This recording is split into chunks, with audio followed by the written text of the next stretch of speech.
There are roads in the Midwest you take to go somewhere. And then there are some of those roads where people warn you should never take at all.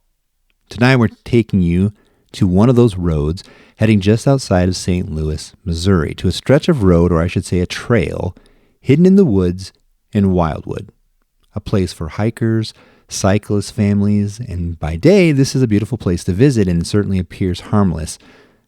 A trail surrounded by nature, it's beautiful, but once the sun drops and the shadows begin to slowly swallow the area into darkness, locals say this path becomes something else entirely.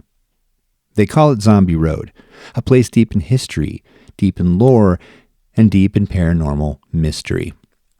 People tell stories about hearing voices in the trees, witnessing shadow figures moving, and feeling hands grabbing at them from nowhere. Some say it's the dead from railroad accidents. Others say it's from an orphaned child crying from the woods, and yet there are stories about the ghost of Civil War soldiers, an asylum patient who used to walk the area, and yet another fact, the entire area was built on top of an ancient native burial ground, and stories of their spirits haunting the trail. And then, just to add one more story to the trail, you have the story that named the trail. The story of a killer who once lived in a shack along the road waiting for teenagers to wander too far into the dark woods, named the Zombie Killer. Tonight we take a walk down one of Missouri's most infamous haunted legends, Zombie Road.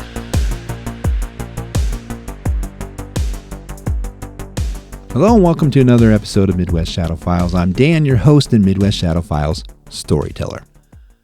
We've been covering stories on cryptids as of late, and I wanted to take a deeper dive into the world of paranormal, revolving around some haunted roads in the area. This one takes us down to Missouri, and I can honestly say that I found the story pretty compelling. Definitely a mixture of folklore entangled in the overall story, but some theories that make the average person go, how did we even end up here? You may ask, well, I was doing some research on Route 66. For those who aren't aware, Route 666, or the Mother Road, as originally penned by John Steinbeck in his famous novel Grapes of Wrath, is celebrating their 100-year anniversary this year.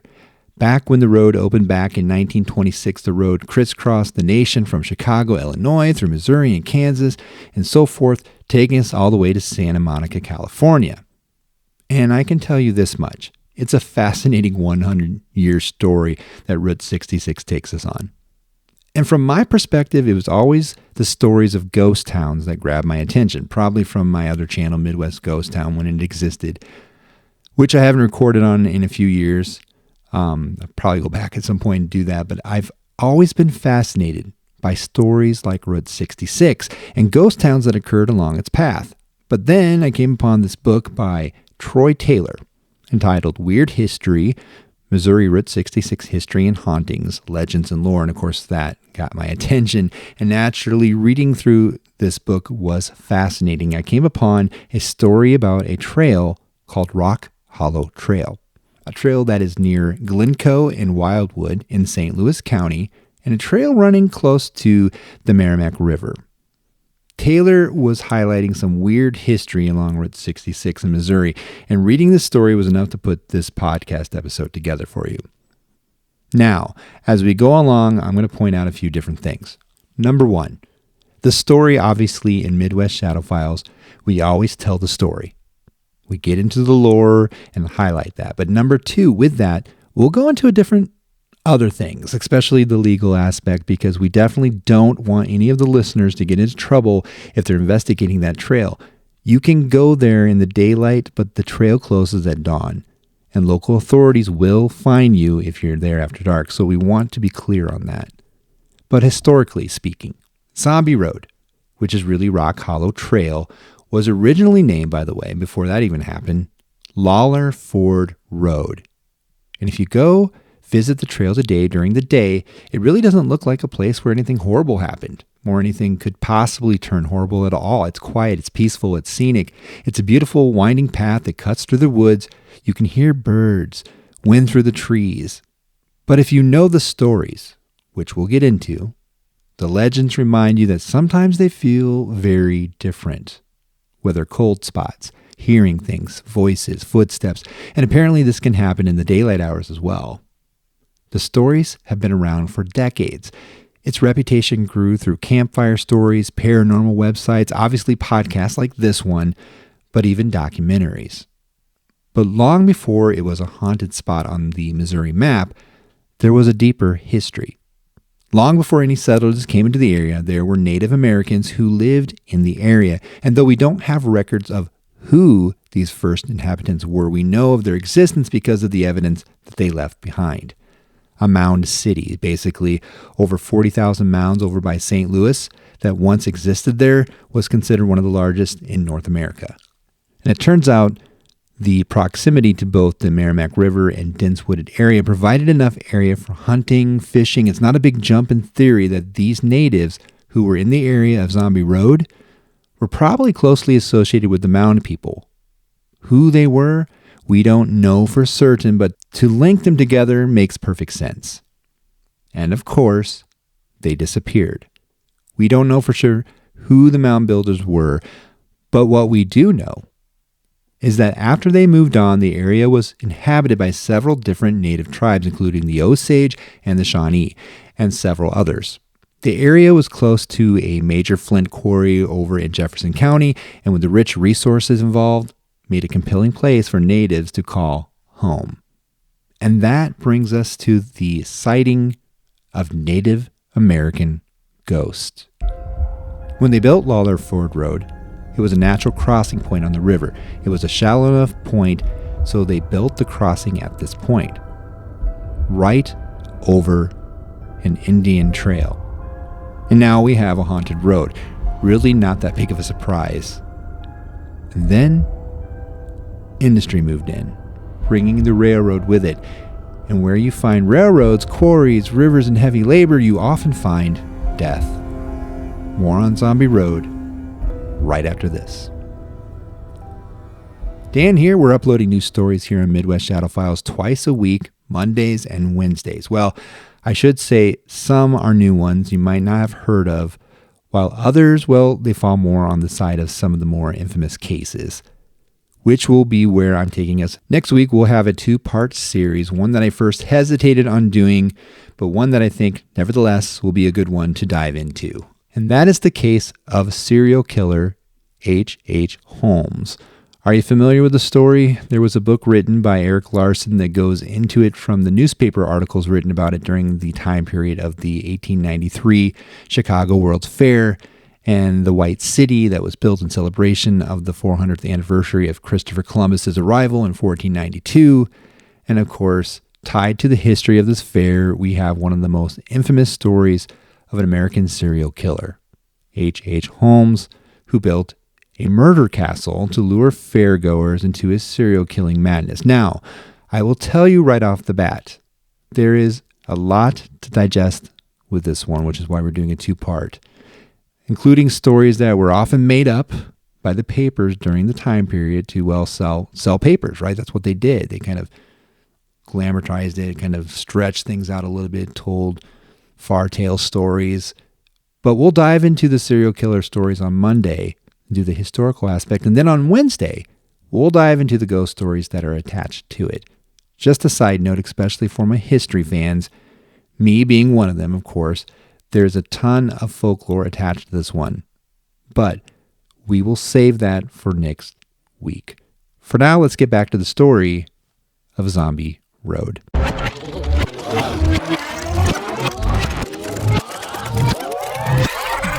The first white settler arrived around the area in what it says 1800. His name was Ninian Hamilton, and he built a house and a trading post. And considering the point where he built his post, he became very wealthy.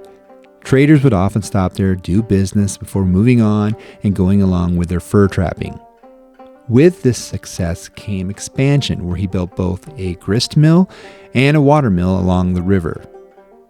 This watermill became a focal point for the tanning of leather, and this is where we get introduced to a new character, Henry McCullough.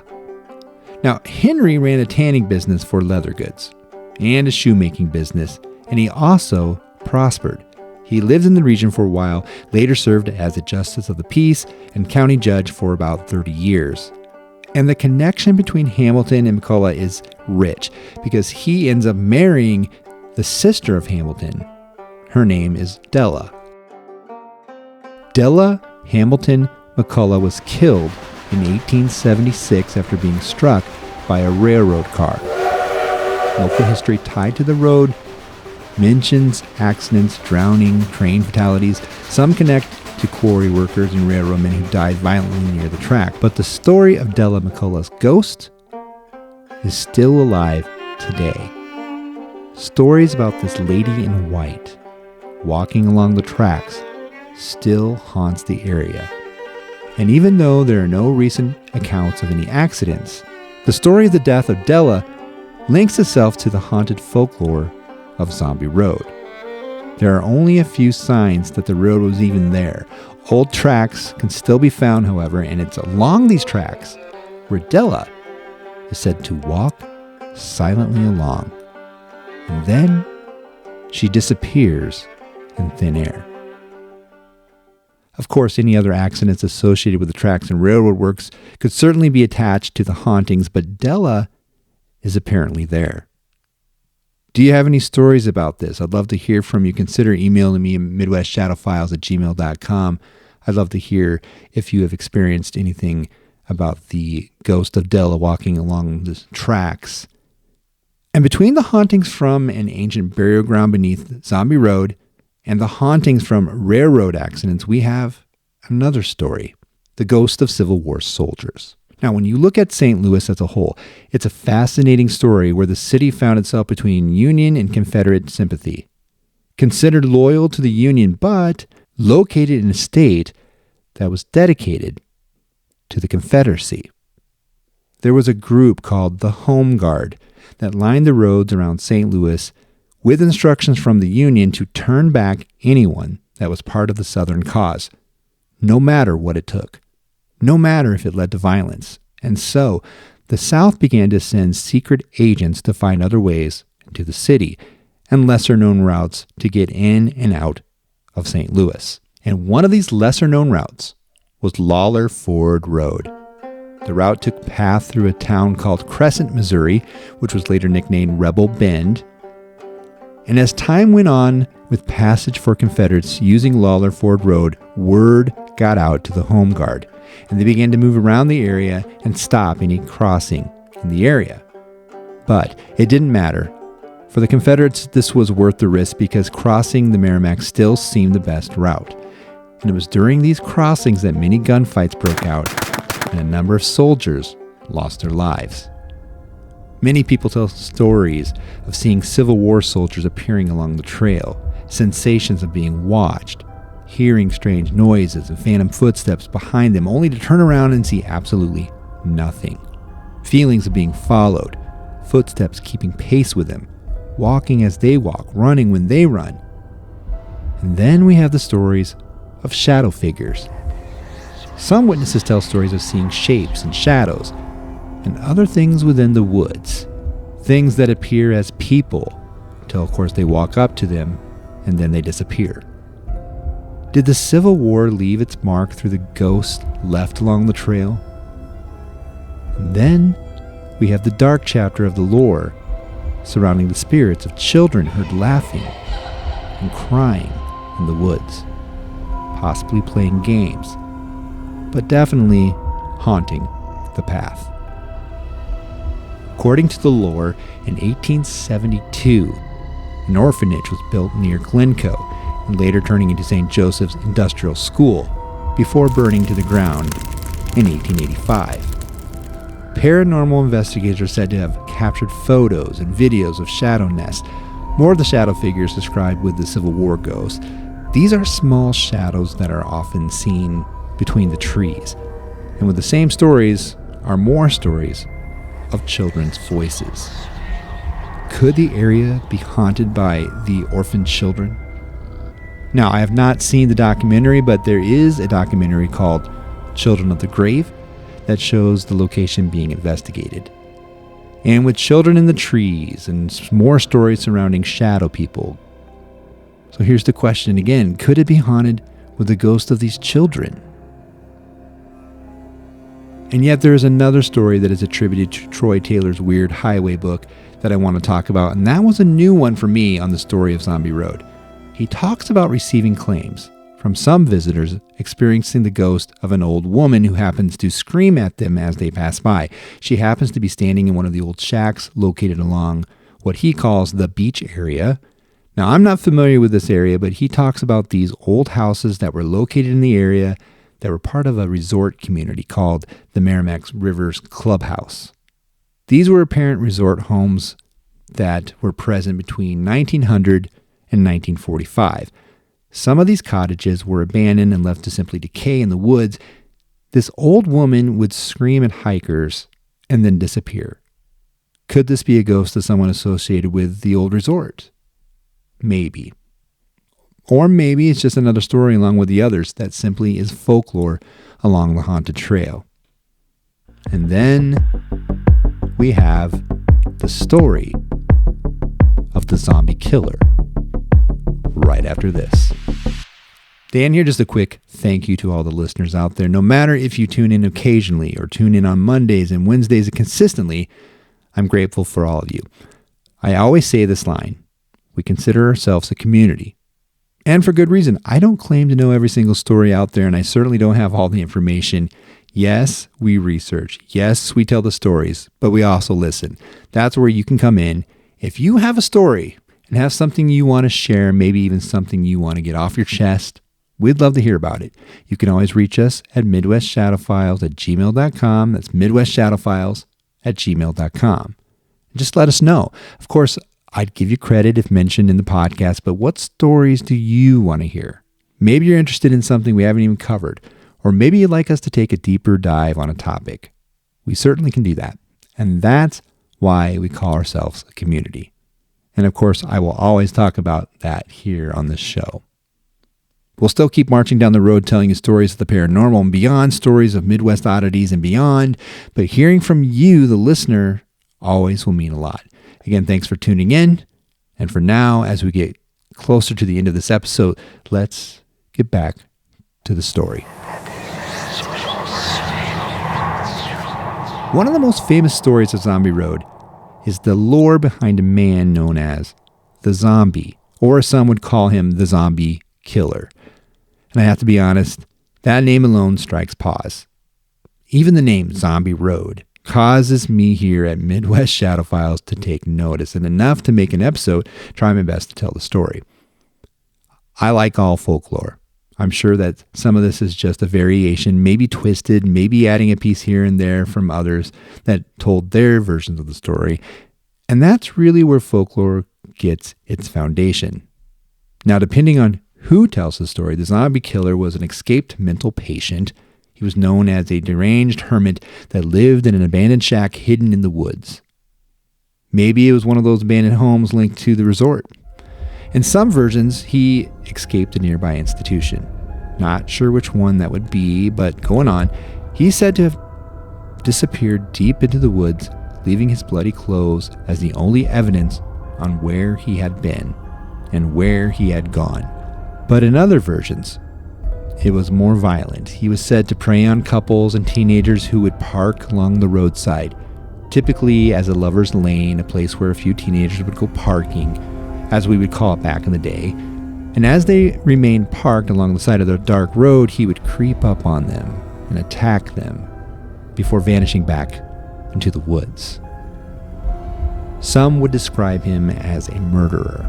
Some others would describe him as something unhuman, a monster, a figure from the darkness, a thing of death and shadows. And as the tale would go, this is where the name Zombie Road came from.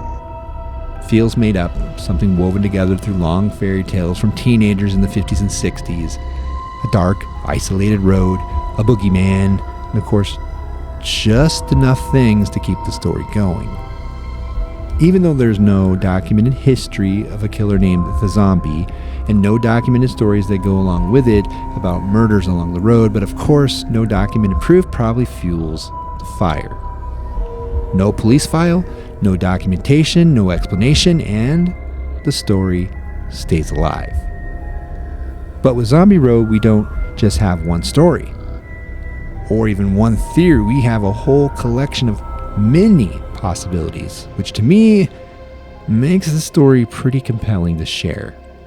And it seems there are plenty from the area or others who have visited that have plenty to add. If you're listening and you do, feel free to reach out. But let's look back really quick again at some of these theories. The road is built on an ancient native burial ground. The road runs parallel to old train tracks where there are several victims from old rail accidents wandering the tracks and haunting the area. Then you have the spirit children, cries from children in the woods, possibly from an old orphanage in the area. Then you have Civil War soldiers, ghosts that are haunting the woods from their skirmishes and death during the Civil War. You have the theory of quarry workers, ghosts from accidents associated to the industry in the area. And then you have shadow people, maybe associated to all of the above. And possibly someone who may have died or been linked to the resort homes from 1900 through the 1940s, now screaming at hikers passing by. And of course, last but not least, you have the zombie killer. Zombie Road has the perfect name to tell the stories of a haunting. A real name, a real place and location, real history surrounding some of those claims, multiple ghost stories, and of course, paranormal investigations. This is where trouble began, because once a place is labeled haunted, people don't just want to visit, they trespass, they party, they test the legend, and this is just a warning for my listeners. Because hey, you can visit the area, but just understand by day only, because if you visit at night, you certainly will encounter something, but not a ghost. You'll encounter the police, and the story shared is that they are handing out fines, so just don't go at night. Don't get in trouble for trespassing. It's not worth it, especially when you can visit during the day legally. So, is Zombie Road haunted? There is certainly a recipe for the possibility outlined so far. There is the history and just enough story shared to make it something possible. And whether you believe or not, and to end on something author Troy Taylor said about his experience on Zombie Road, I want to leave you with this. He says, I confess to believing that Zombie Road was nothing more than an urban legend run amok, created by vivid imaginations of several generations of teenagers. I never expected to discover the dark history of violence and death in the region or anything that would substantiate the tales of ghosts. It was easy to find people who believed in the legends of Zombie Road, but I never expected to be one of those who came to be convinced that something strange was indeed taking place there. Something strange taking place on or around Zombie Road is enough to give pause and think here on this channel, and surely more stories to come with this one. This episode of Zombie Road was written, recorded, and produced by me, myself, and I, Dan, your host and Midwest Shadow Files storyteller. This is Midwest Shadow Files.